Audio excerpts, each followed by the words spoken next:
Bonjour et bienvenue à tous. Nous sommes ici à Ouagadougou, dans la capitale du Burkina Faso, pour une émission exceptionnelle, un grand entretien. Notre invité est le président de la République du Burkina Faso, Roch Marc Christian Kaboré. Bonjour Monsieur le Président. Bonjour. Merci d'avoir accepté cet entretien. Merci de participer à notre émission internationale. Alors, nous sommes à l'étage où vous travaillez. Derrière ces portes, il y a votre bureau. Et nous sommes ici dans la salle d'audience. C'est ici que vous recevez vos homologues, des chefs d'État étrangers. Exactement. Ici notamment que vous échangerez avec le président français Emmanuel Macron, Tout à fait. Qui viendra au Burkina Faso à la fin du mois de novembre. Alors nous reviendrons sur cette visite, mais tout de suite je vous propose de regarder ce focus, un portrait que nous vous avons consacré. Il a été réalisé par Bastien Bory et Rodolphe Clémendo. Voilà.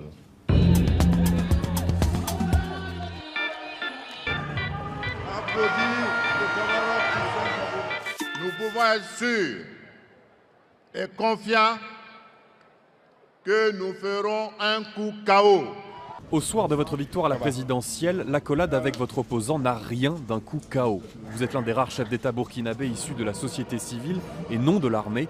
Alors votre marque, Monsieur Kaboré, serait-elle le rassemblement? La preuve, c'est l'armée que vous tentez très vite de réformer. Nous avons besoin d'une armée républicaine, d'une armée apolitique et d'une armée opérationnelle. À 27 ans, des études d'économie à Dijon en France font de vous un directeur de banque et un militant communiste. Avec votre ami Thomas Sankara, ses poings levés contre main tendue, mais avec le même goût pour le sport. Avec son ennemi, Blaise Compaoré, vous obtenez le ministère des Transports, puis celui des Finances. Mais après votre élection à la tête du Burkina Faso, 2 attentats djihadistes, dont le dernier il y a 2 mois, sonnent le glas des compromis.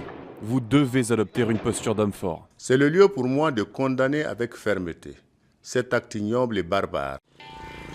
Derrière l'unité que vous pensiez bâtie, réapparaît le même champ de lutte. Pauvreté, sécurité, santé, gestion de l'eau. Et pendant ce temps, les Burkinabés concernés patientent. On est fiers, on le soutient, on l'encourage, on est avec lui jusqu'à demain. Mais demain arrive vite. Vous serez en 2018 à mi-mandat et une partie de ceux qui ont gardé un pied dehors après la chute de Blaise Compaoré pourraient redescendre dans la rue. Sophie Malibaud de RFI et Christophe Ayat du Monde nous ont rejoints. Alors, vous êtes élu depuis 2 ans à la tête du pays. Votre élection a été saluée comme une transition démocratique, mais aujourd'hui des impatiences se font sentir. Il y a beaucoup de personnes qui vous reprochent de ne pas aller assez vite, notamment pour éradiquer la pauvreté. Qu'est-ce que vous leur répondez à toutes ces personnes? Je voudrais simplement dire que je comprends bien l'impatience du peuple burkinabé face aux enjeux du développement et de la lutte contre la pauvreté. Mais en même temps, je voudrais simplement signifier que la lutte contre la pauvreté est une lutte de moyen et long terme. On ne peut lutter et éradiquer la pauvreté véritablement que lorsque nous avons mis l'ensemble des structures et je dirais même les projets structurants qui permettent de faire en sorte que nous sortions de ces difficultés que nous connaissons depuis déjà fort longtemps. Mais vous pouvez leur donner peut-être une date, leur dire d'ici 1 an, 2 ans, vous verrez les premiers résultats, vous leur donnez une échéance aux gens qui s'impatientent? Je voudrais dire déjà qu'il y a eu déjà des résultats. 2 ans de mandat que nous avons eu à mener, il y a eu quand même des résultats significatifs dans tous les secteurs, aussi bien dans le secteur de la santé, dans le secteur de l'électrification, dans les domaines de l'éducation.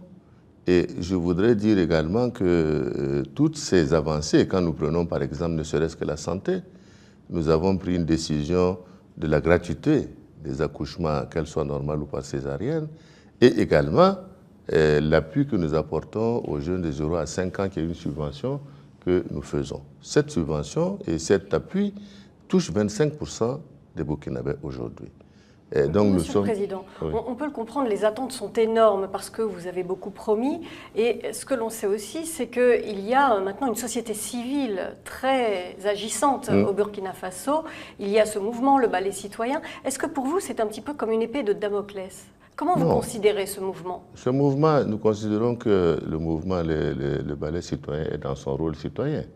Vous savez très bien que, comme je l'ai souvent dit, la société civile est un instrument nécessaire à faire un rappel au pouvoir public sur les engagements et les mesures que nous devons prendre.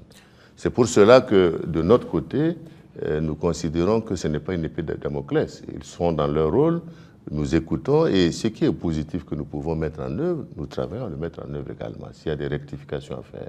Donc c'est pour dire que, vis-à-vis de la société civile, nous considérons que nous avons tout à fait des rapports où nous respectons chacun dans son rôle. Monsieur le Président, est-ce que vous avez l'impression d'être soutenu par les bailleurs de fonds? Est-ce que vous trouvez qu'il y a une prime à la démocratie? C'est-à-dire que les pays qui ont fait une vraie transition démocratique n'ont pas l'air d'être plus aidés que ceux qui ne l'ont pas faite. C'est vrai que, en tout cas, monsieur, ce que vous dites là est pour nous quelque chose de très important.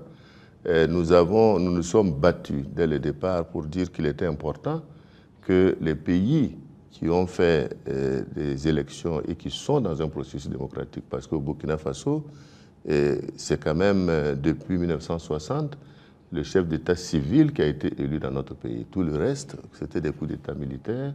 Et donc, de ce point de vue-là, cette prime-là n'existe pas. Et nous avons beaucoup insisté là-dessus. Néanmoins, ce que je peux dire, c'est qu'après l'élection, la table ronde des bailleurs de fonds que nous avons à Paris a été une table ronde qui a été positive parce que l'ensemble des partenaires qui ont participé ont fait des annonces qui étaient importantes puisque nous avions besoin d'environ 5 900 milliards de francs CFA. Nous en avons eu 15 000 en termes d'annonces. Maintenant, comme je l'avais dit également, il faut travailler à mobiliser ces ressources. Mais est-ce qu'elles se sont concrétisées, ces annonces? C'est concrétisé. C'est en cours pour certains, d'autres sont concrétisés.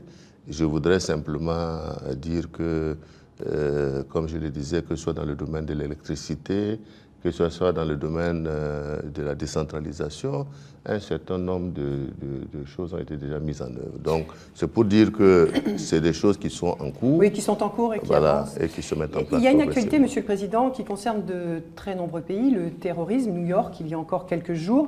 Alors, le Burkina a longtemps été épargné par le terrorisme, mais depuis que vous avez été élu, votre capitale, Ouagadougou, a été touchée 2 fois. La première fois, c'était en janvier 2016. Il y a eu 30 morts, 70 blessés. On écoute ce que vous disiez à ce moment-là.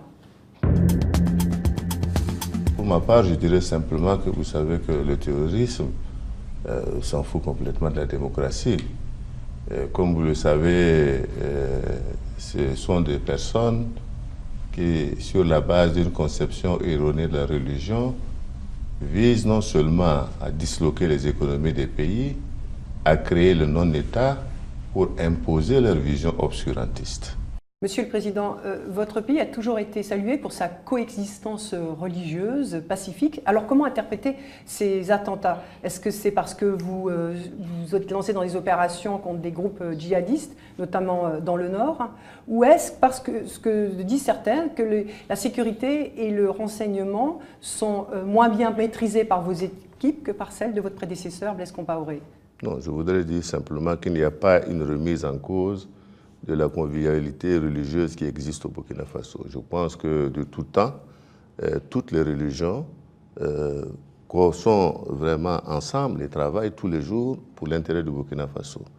Je voudrais simplement noter que c'est vrai, le Burkina Faso a été toujours considéré comme un oasis de paix, puisque dans toute la tumulte sous-régionale, nous étions le seul pays non touché par les attaques terroristes.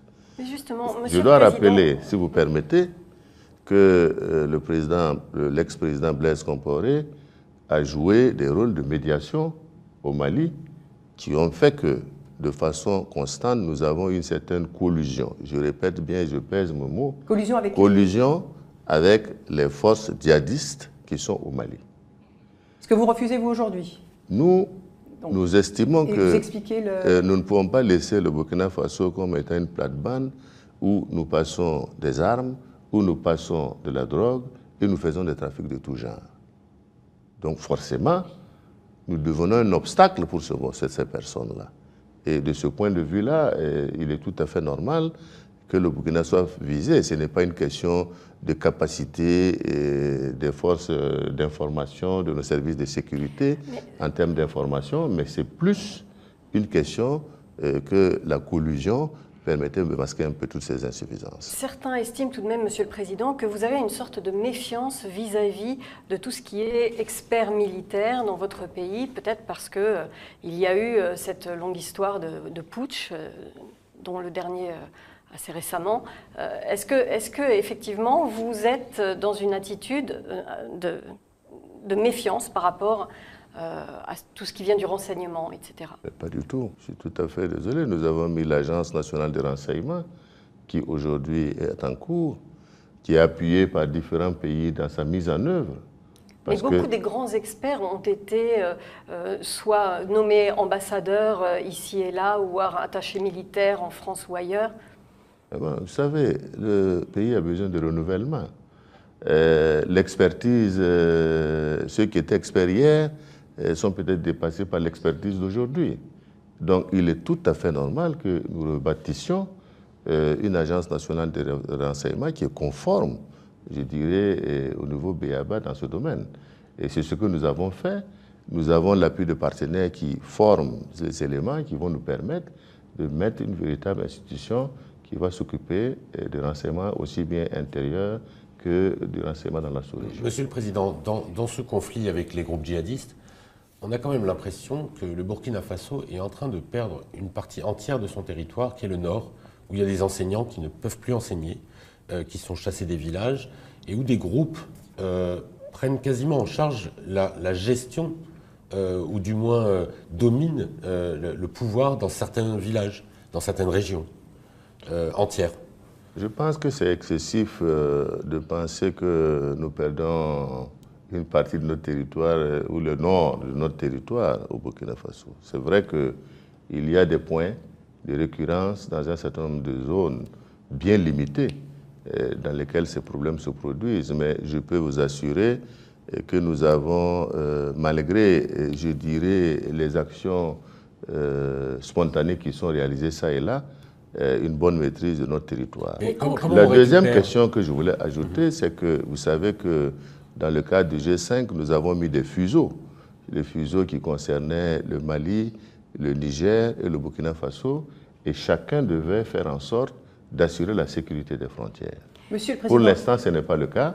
Et évidemment, nous sommes obligés de faire face à des gens qui nous attaquent sur les premiers postes de notre pays et qui repartent au Mali. Est-ce que la solution est forcément militaire dans cette région-là du Soum, du nord du pays? Dans un premier temps, il faut assainir. Forcément, nous avons dit qu'il faut également mettre en place des projets de développement qui permettent aux gens de se sentir concernés par le développement du Burkina Faso dans son entièreté. C'est pourquoi d'ailleurs nous avons mis un plan d'urgence que nous avons pour effectivement permettre les réalisations d'infrastructures socio-économiques dans la région, permettre également de sédentariser les gens avec la mise en œuvre de barrages, d'autres activités qui permettent de trouver du travail pour les jeunes et ainsi de suite. C'est pour dire que tout doit être lié, aussi bien l'aspect militaire que l'aspect également de l'investissement économique. De l'aide aux éleveurs peuls, par exemple? Absolument. Monsieur le Président, pour revenir sur la question de la sécurité, vous venez d'évoquer le G5 Sahel. Il a été créé en 2014. Il regroupe 5 pays, le vôtre, le Mali, le Niger, le Tchad et la Mauritanie. Donc, son objectif, c'est de coordonner et de lancer des opérations contre les groupes djihadistes. Mais le G5 Sahel a bien du mal à trouver son financement. Qu'est-ce qui se passe? Qu'est-ce qui bloque? Est-ce que c'est un problème de confiance? Ou est-ce que c'est, comme disent certains, parce que les 5 pays du G5 Sahel demandent trop d'argent? Bon, nous ne demandons pas trop d'argent. Disons que l'objectif, effectivement, du G5 Sahel avait demandé à créer une force conjointe pour mener, je dirais, un combat direct contre les forces djihadistes et les forces terroristes dans la zone. Et évidemment, les Nations Unies, la résolution qui a été adoptée, n'a pas accepté de pouvoir considérer les forces conjointes du G5 Sahel comme la MINUSMA. Alors, la force d'intervention, de paix, pardon. Voilà, de paix qui est des Nations Unies. Donc, de ce point de vue-là, les Américains qui étaient opposés à cette idée ont considéré que, concernant les charges de personnel du G5, il appartient au pays de les assumer. Mais comme nous l'avons dit, vous ne pouvez pas les assumer. Nous l'avons dit, il serait quand même difficile d'envoyer des troupes combattantes sur le terrain à des conditions de salaire qui sont au minimum par rapport aux troupes qui sont de l'aménagement qui sont sur le terrain. Oui, mais ces troupes défendent votre territoire. Non, parce que c'est des troupes qui défendent les territoires, mais qui sont capables d'agir de façon synchronisée avec Barkhane sur le terrain, dans des zones précises d'autres pays. Justement, est-ce que vous trouvez que le mandat du G5 Sahel est vraiment clairement défini? C'est la lutte contre le terrorisme ou c'est la lutte aussi contre tous les trafics frontaliers? C'est tout, parce que tout est lié. Les trafics, le terrorisme se nourrit des trafics.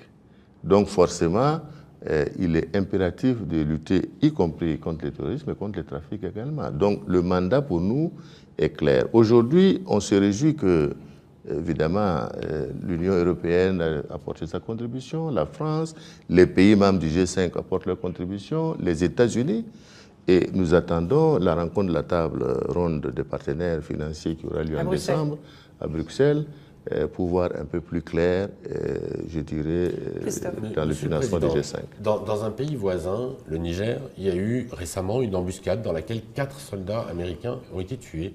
Et on est en train de découvrir qu'en fait, ils n'étaient pas du tout en mission de formation, mais en mission tout court, sur le terrain, pour appréhender et tuer des terroristes.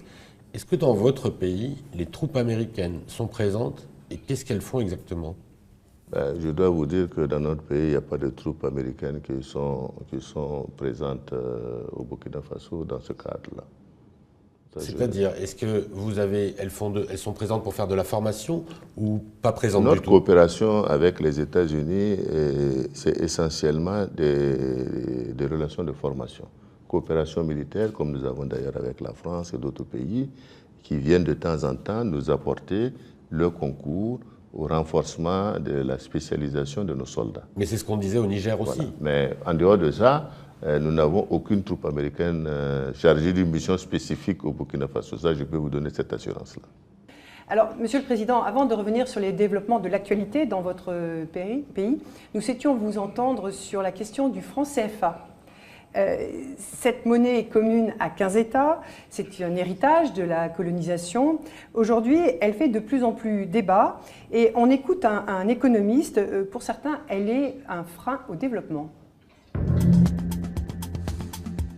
Le franc CFA profite à l'élite franco-africaine, les grands groupes français qui sont installés en Afrique parce qu'ils peuvent faire des bénéfices, les rapatrier sans problème.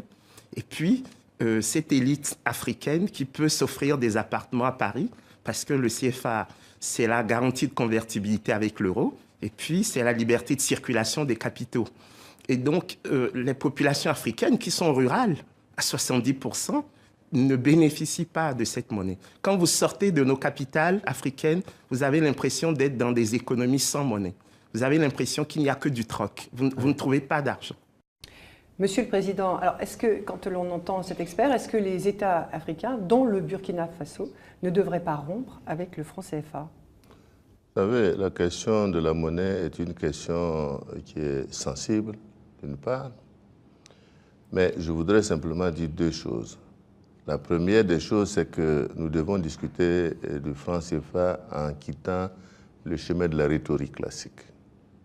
Le second aspect... La rhétorique classique, c'est-à-dire la rhétorique qui fait que c'est un débat de type politique. C'est-à-dire lié à la colonisation? Non, de type politique. Type politique. C'est-à-dire que nous disons, parce que quand je parle de rhétorique, c'est pour dire que depuis 1960, lorsque les États africains ont acquis l'indépendance politique, le débat sur l'indépendance économique s'est posé depuis cette époque-là. Donc je dois dire que le débat sur l'indépendance économique et la monnaie, ce n'est pas des débats qui sont nouveaux. Mais il faut qu'on avance. Pour avancer, il faut que nous ayons l'analyse qui consiste à dire que nous ne pouvons pas aller chaque pays africain indépendamment à une monnaie. Pourquoi? Nous devons travailler. Non, parce que les bases économiques ne permettra pas de sous-tendre véritablement la qualité de cette monnaie. C'est pour cela qu'au niveau de la CEDEAO, nous avons déjà engagé un processus de mettre en place une monnaie de la CEDEAO. Ce processus est en cours, nous y réfléchissons, nous y travaillons.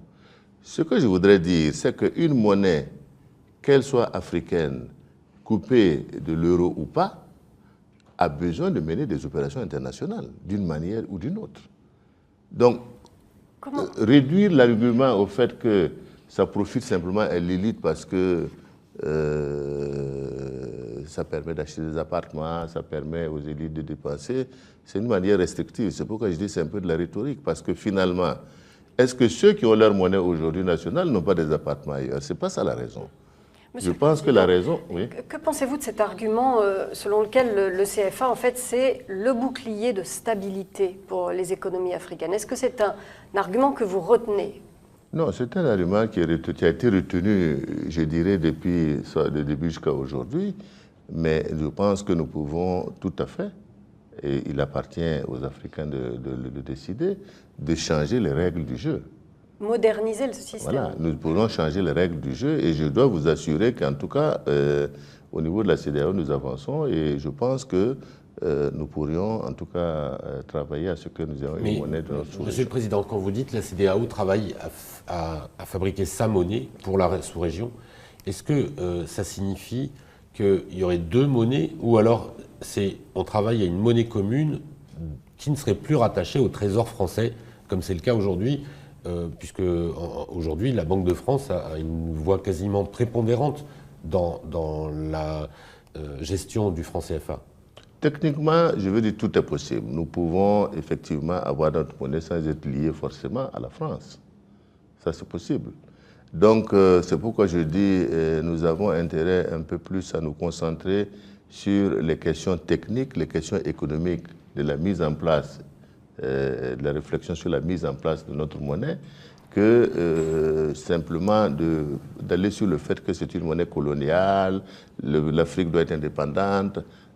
Ça, c'est ce que j'appelle la rhétorique, parce que ça fait longtemps qu'on entend ça, il faut qu'on avance.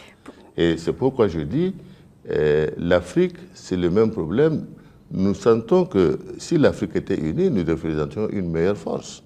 Mais aujourd'hui, malheureusement, bien que l'OUA, l'Union africaine, ait été mise en place, on constate toujours que c'est les questions politiques qui sont les plus dérangeantes sur la nécessité de pouvoir renforcer la capacité du point de vue économique de l'Afrique pour faire face, je dirais, et occuper notre place dans le monde, dans le commerce mondial et dans l'économie mondiale. Est-ce que vous réfléchissez alors à la création de cette monnaie nationale? Est-ce que vous avez déjà entamé des travaux sur cette question ou pour vous ce n'est pas une urgence? Non, mais je vous ai dit que c'est une urgence pour nous puisque la CEDEAO est déjà très avancée, les banques centrales y travaillent et je pense que, en tout cas, très prochainement, nous pourrons créer notre monnaie, c'est possible. Est-ce que vous attribuez la faiblesse des échanges interrégionaux à ce problème monétaire ou est-ce que ce problème de la faiblesse des échanges est tout autre?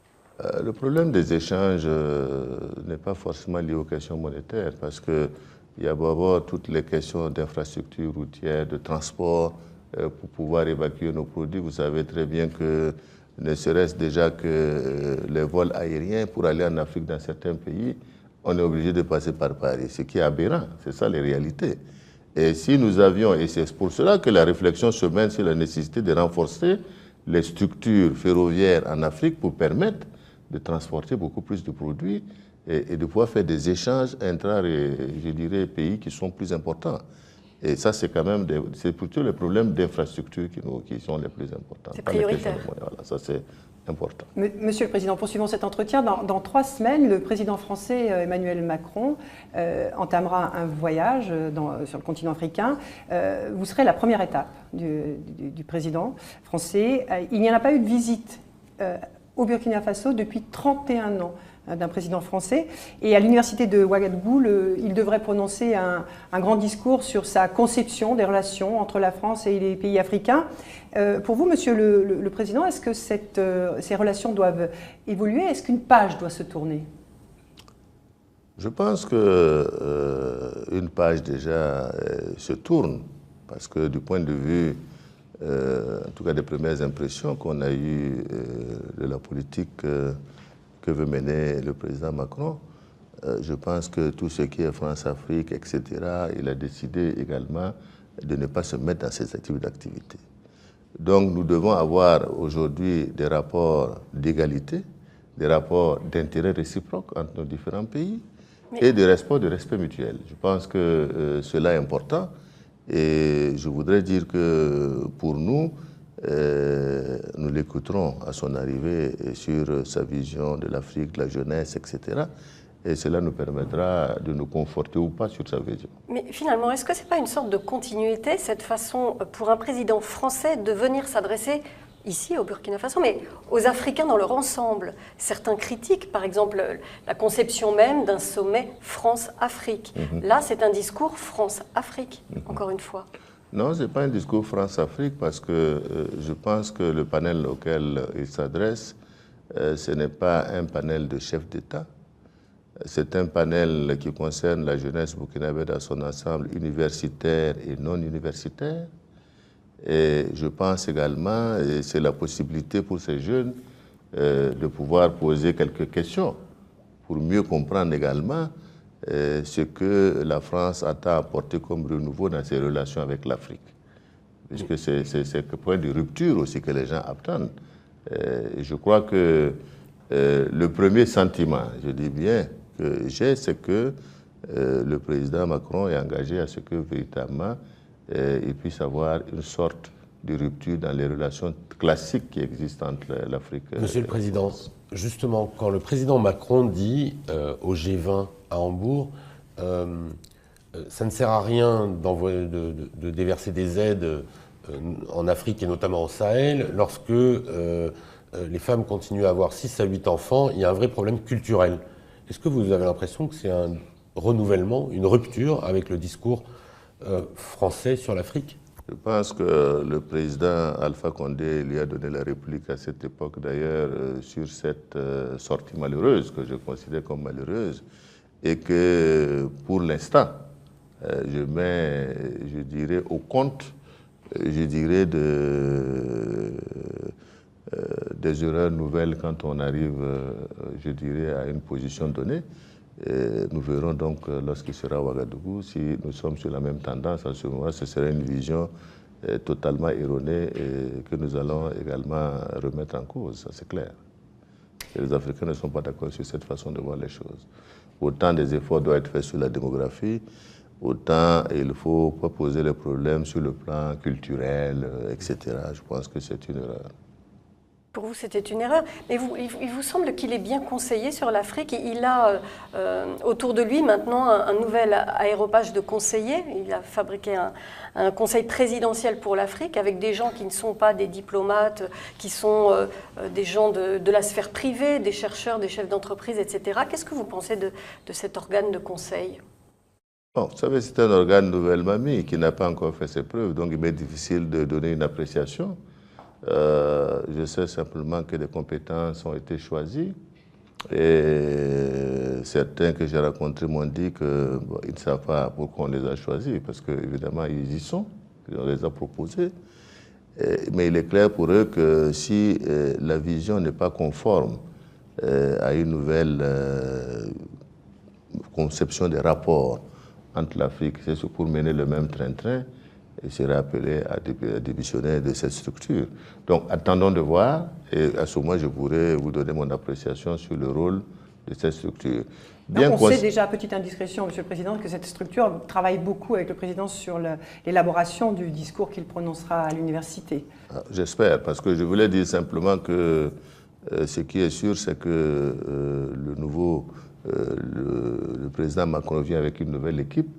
Ce n'est pas toujours évident que les gens aient une bonne connaissance de ce qui se passe en Afrique, de toute façon. Donc, c'est pourquoi je pense qu'il peut y avoir des écueils par-ci, par-là, dans la manière de finaliser et d'avoir la vision sur la réalité de l'Afrique. Je crois que c'est important.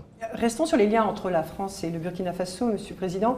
Il y a quelques jours, François Compaoré, le frère de l'ancien président, a été arrêté à Paris à sa descente de l'avion à Roissy, puis il a été remis en liberté conditionnelle.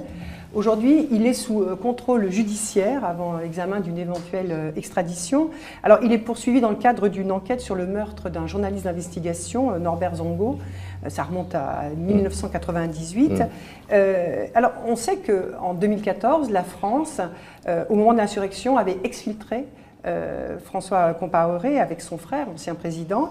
Qu'est-ce que vous dites aujourd'hui, vous, sur cette extradition qui est demandée de François Compaoré? Je sais que c'est une affaire de justice, mais est-ce que vous pouvez peser sur ce dossier? Est-ce que vous voulez peser?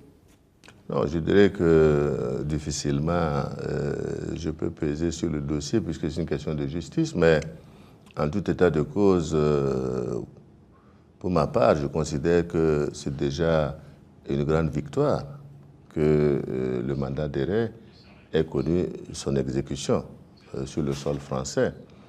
Le second aspect, c'est que, évidemment, nous avons renvoyé dès le lendemain la demande d'extradition qui a été portée donc au ministère des Affaires étrangères. Et comme vous savez, une longue procédure va s'engager maintenant entre l'État burkinabé et François Compaoré et ses avocats. Ce qui est sûr pour nous et pour le peuple burkinabé, le souhait est que, en fin de fin, le tribunal puisse extrader François Compaoré au Burkina Faso pour qu'il vienne répondre de ce qui lui est reproché. Faut que la justice Parce passe. que nous avons tout burkinabé que nous sommes, nous avons un devoir de redevabilité et nous devons répondre de nos actes devant la justice burkinabé. Je pense que ça me semble très important. Monsieur le Président, il y a peut-être un obstacle qui est le fait que la France, qui a aboli la peine de mort, en principe n'extrade pas vers des pays dans lesquels la peine de mort est toujours en vigueur. Est-ce que ce pourrait être un obstacle au retour de François Compaoré au Burkina Faso? Je voudrais dire que vous pouvez regarder dans l'histoire du Burkina Faso, il y a déjà plus d'une vingtaine d'années que personne n'a été exécuté. Et au Burkina Faso, je dirais de suite d'un jugement. Deuxièmement, nous sommes signataires du moratoire sur la peine de mort. Et je voudrais également dire simplement que, pour ma part, ça ne devrait pas être un grand obstacle. Et nous travaillons également à voir un peu comment, au niveau de nos avocats également, ils pourront défendre notre cause en la matière. Donc je voulais simplement vous rassurer que la peine de mort, même si elle est dans nos textes, n'est pas appliquée au Burkina Faso.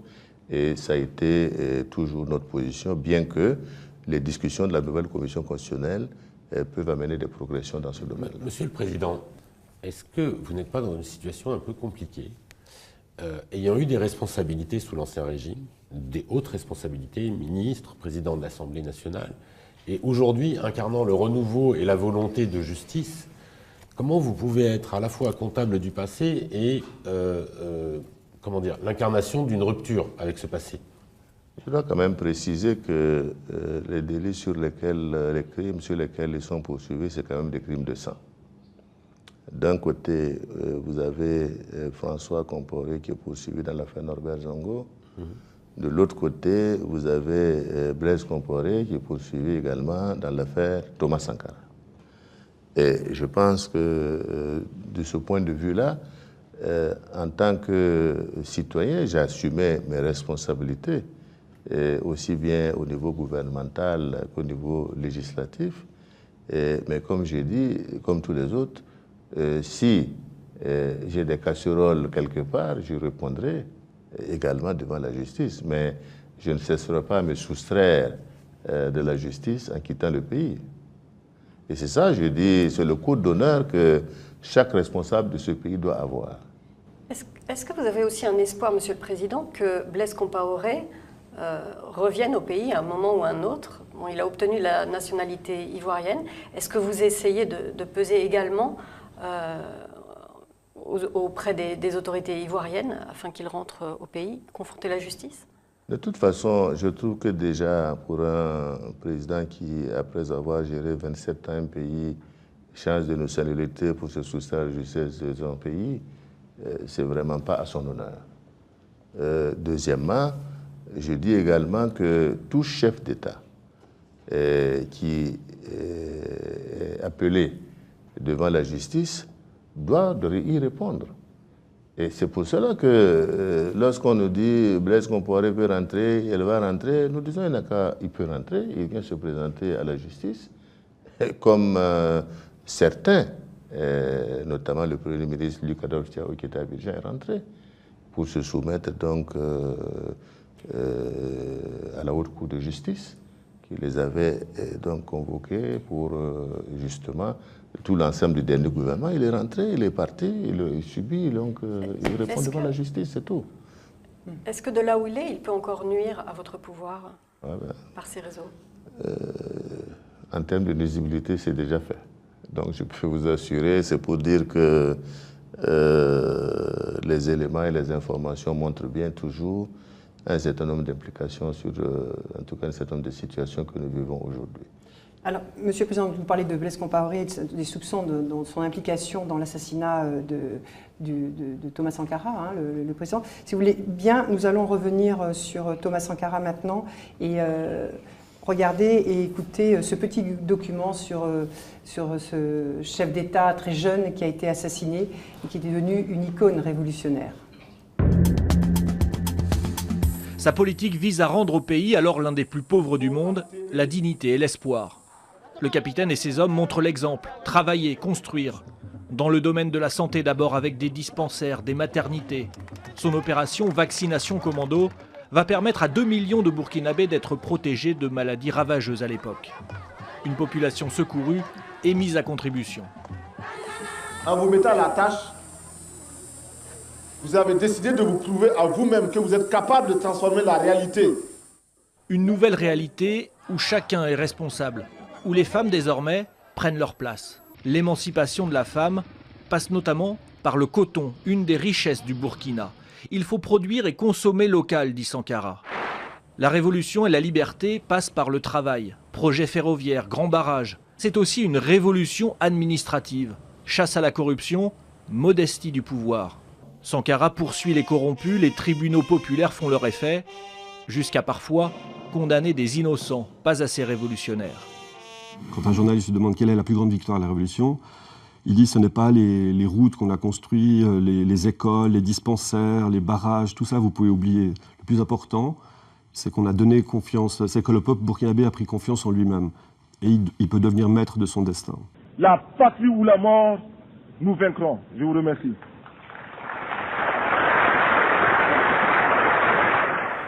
Monsieur le Président, donc, Thomas Sankara a été assassiné en 1987, cela fait exactement 30 ans. Au-delà du soupçon autour de Blaise Compaoré, un juge vient de demander à Paris la levée du secret défense afin de déterminer le rôle éventuel de la France. C'est important pour vous que Paris lève le secret défense sur cette... Je pense que ce serait une bonne chose, ce serait une preuve de bonne foi, quant à la manifestation de la vérité en tout cas. Mais quelle est votre conviction intime? Parce que vous avez suivi Blaise Compaoré quand il est arrivé au pouvoir. Vous êtes devenu un de ses ministres très rapidement. Donc vous avez peut-être une perception vous-même du rôle que la France a pu jouer. Je préfère que nous laissions la justice régler ces questions parce que les impressions individuelles sont toujours sujets à caution. Donc les choses sont en cours. Je pense que le dossier évolue. Il y a eu des inculpations qui ont été faites au nombre de 17. Et je pense que c'est un dossier qui va connaître aussi très rapidement un dénouement. Monsieur le Président, est-ce que politiquement, vous vous considérez comme l'héritier de Thomas Sankara? Est-ce que vous avez l'impression d'appliquer son programme ou finalement on a quand même un peu transigé le CFA, les bailleurs internationaux, etc. Non, je pense que loin de moi, l'idée de pouvoir être l'héritier de cette grande légende du Burkina Faso qui a, comme je l'ai dit, réhabilité l'honneur du peuple burkinabé, qui est, comme on l'a souligné tout à l'heure, un peu pays le plus pauvre du monde, qui également a permis de restaurer la dignité, l'ardeur au travail, même si on doit considérer que 27 ans après, ces valeurs-là ont connu au fur et à mesure une faiblesse qu'il faut réveiller. C'est vrai, il faut travailler à mettre le peuple au travail, que chaque Burkinabé sache que c'est lui-même qui contribue au développement du Burkina. C'est ça qui est le fondamental. Et malheureusement, aujourd'hui, on s'occupe beaucoup plus d'intérêts particuliers que d'intérêts collectifs. Et ça, c'est quand même un des défauts sur lesquels il faut continuer à travailler pour que l'ensemble des Burkinabés, que ce soit ceux qui sont nantis, ceux qui sont les plus pauvres, travaillent ensemble dans le développement du Burkina Faso. Comment vous expliquez, Monsieur le Président, que Thomas Sankara garde une telle empreinte parmi la population burkinabèse? Est-ce que c'est aussi peut-être une forme de défiance par rapport aux élites d'aujourd'hui? Non, je pense que Thomas Sankara, comme je le pense, sa pensée va traverser des âges, parce que c'est normal. Il a défendu des causes qui sont tout à fait justes, dans un contexte difficile pour lui, certainement. Et je crois que tous les débats que nous avons autour de l'indépendance économique de l'Afrique, autour de la nécessité que l'Afrique se solidifie, ce sont des points de vue qu'il a développés, comme ses prédécesseurs, les Kwame Nkrumah, les Lumumba, etc. Donc, Thomas Sankara, c'est l'icône de la génération actuelle, et donc c'est tout à fait normal. Nous arrivons au terme de cette émission, Monsieur le Président. Merci beaucoup d'avoir répondu à nos questions, à celles de Sophie Malibaud de RFI et de Christophe Fayad du journal Le Monde. Et merci à vous de nous avoir suivis. On se retrouve la semaine prochaine pour un nouveau numéro d'International.